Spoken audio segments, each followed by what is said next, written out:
A Work of Art by Anton Chekhov, translated by Constance Garnett. Sasha Smirnov, the only son of his mother, holding under his arm something wrapped up in number 223 of the Financial News, assumed a sentimental expression and went into Dr. Koshelkov's consulting room. "Ah, dear lad," was how the doctor greeted him. "Well, how are we feeling? What good news have you for me?" Sasha blinked, laid his hand on his heart, and said in an agitated voice, "Mamma sends her greetings to you, Ivan Nikolaevich, and told me to thank you. I am the only son of my mother, and you have saved my life. You have brought me through a dangerous illness, and we do not know how to thank you." "Nonsense, lad," said the doctor, highly delighted. "I only did what anyone else would have done in my place." "I am the only son of my mother. We are poor people and cannot, of course, repay you, and we are quite ashamed, doctor. Although, however, Mamma and I, the only son of my mother, earnestly beg you to accept in token of our gratitude this object, an object of great value, an antique bronze, a rare work of art." "You shouldn't," said the doctor, frowning. "What's this for?" "No, please do not refuse," Sasha went on muttering as he unpacked the parcel. "You will wound Mamma and me by refusing. It's a fine thing, an antique bronze. It was left us by my deceased father, and we have kept it as a precious souvenir. My father used to buy antique bronzes and sell them to connoisseurs. Mamma and I keep on the business now." Sasha undid the object and put it solemnly on the table. It was a not very tall candelabra of old bronze and artistic workmanship. It consisted of a group. On the pedestal stood two female figures in the costume of Eve, and in attitudes for the description of which I have neither the courage nor the fitting temperament. The figures were smiling coquettishly, and altogether looked as though, had it not been for the necessity of supporting the candlestick, they would have skipped off the pedestal and have indulged in an orgy such as is improper for the reader even to imagine. Looking at the present, the doctor slowly scratched behind his ear, cleared his throat, and blew his nose irresolutely.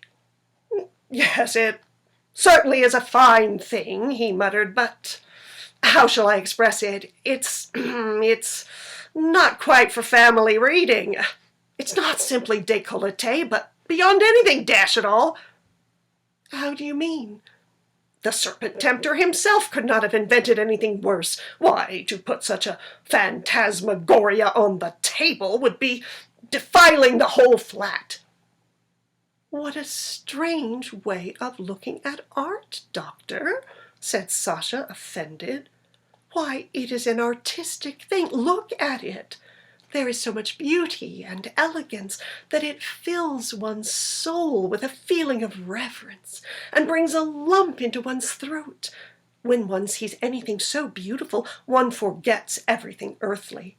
Only look how much movement, what an atmosphere, what expression." "I understand all that very well, my dear boy," the doctor interposed, "but you know I am a family man. My children run in here. Ladies come in." "Of course, if you look at it from the point of view of the crowd," said Sasha, "then this exquisitely artistic work may appear in a certain light. But, doctor, rise superior to the crowd, especially as you will wound Mamma and me by refusing it. I am the only son of my mother. You have saved my life. We are giving you the thing most precious to us, and I only regret that I have not the pair to present to you." "Thank you, my dear fellow. I'm very grateful. Give my respects to your mother. But really consider. My children run in here. Ladies come. However, let it remain. I see there's no arguing with you." "And there's nothing to argue about," said Sasha, relieved. "Put the candlestick here, by this vase. What a pity we have not the pair to it. It is a pity. Well, goodbye, doctor." After Sasha's departure, The doctor looked for a long time at the candelabra, scratched behind his ear, and meditated. "It's a superb thing, there's no denying it," he thought, "and it would be a pity to throw it away. But it's impossible for me to keep it. Here's a problem. To whom can I make a present of it? Or to what charity can I give it?" After long meditation, he thought of his good friend, the lawyer Chekhov, to whom he was indebted for the management of legal business. Excellent, the doctor decided. It would be awkward for him as a friend to take money from me, and it will be very suitable for me to present him with this. I will take him the devilish thing. Luckily, he is a bachelor and easygoing. Without further procrastination, the doctor put on his hat and coat, took the candelabra, and went off to Chekhov's. "How are you, friend?" he said, finding the lawyer at home. "I've come to see you, to thank you for your efforts. You won't take money, so you must at least accept this thing here. See, my dear fellow, the thing is magnificent." On seeing the bronze, the lawyer was moved to indescribable delight. "What a specimen!" he chuckled. "Deuce take it, to think of them imagining such a thing! The devils! Exquisite! Ravishing! Where did you get hold of such a delightful thing?" After pouring out his ecstasies, the lawyer looked timidly toward the door and said, "Only you must carry off your present, my boy. I can't take it." "Why?" cried the doctor, disconcerted. "Why, because my mother is here at times, my clients. Besides, I should be ashamed for my servants to see it." "Nonsense, nonsense, don't you dare to refuse," said the doctor, gesticulating. "It's priggish of you. It's a work of art. What movement, what expression! I won't even talk of it, you will offend me.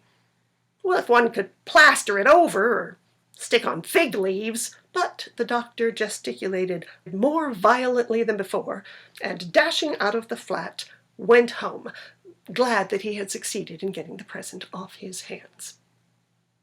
When he had gone away, the lawyer examined the candelabra, fingered it all over, and then, like the doctor, racked his brains over the question of what to do with the present.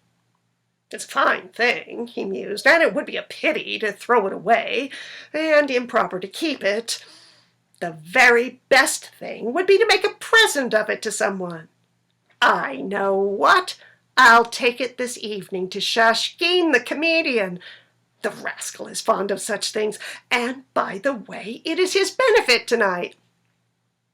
No sooner said than done. In the evening, the candelabra, carefully wrapped up, was duly carried to Shashkin's. The whole evening, the comic actor's dressing-room was besieged by men coming to admire the present. The dressing-room was filled with the hum of enthusiasm and laughter like the neighing of horses.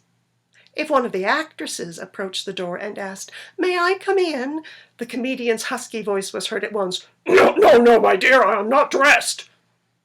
After the performance, the comedian shrugged his shoulders, flung up his hands, and said, "Well, what am I to do with the horrid thing? Why, I live in a private flat. Actresses come and see me. It's not a photograph that you can put in a drawer." "You had better sell it, sir," the hairdresser who was disrobing the actor advised him. "There's an old woman living about here who buys antique bronzes. Go and inquire for Madame Smirnov. Everyone knows her." The actor followed his advice. 2 days later, the doctor was sitting in his consulting room, and with his finger to his brow was meditating on the acids of the bile. All at once the door opened, and Sasha Smirnov flew into the room. He was smiling, beaming, and his whole figure was radiant with happiness. In his hands he held something wrapped up in newspaper. "Doctor," he began breathlessly, "imagine my delight. Happily for you, we have succeeded in picking up the pair to your candelabra. Mamma is so happy. I am the only son of my mother. You saved my life." And Sasha, all of a tremor with gratitude, set the candelabra before the doctor. The doctor opened his mouth, tried to say something, but said nothing. He could not speak.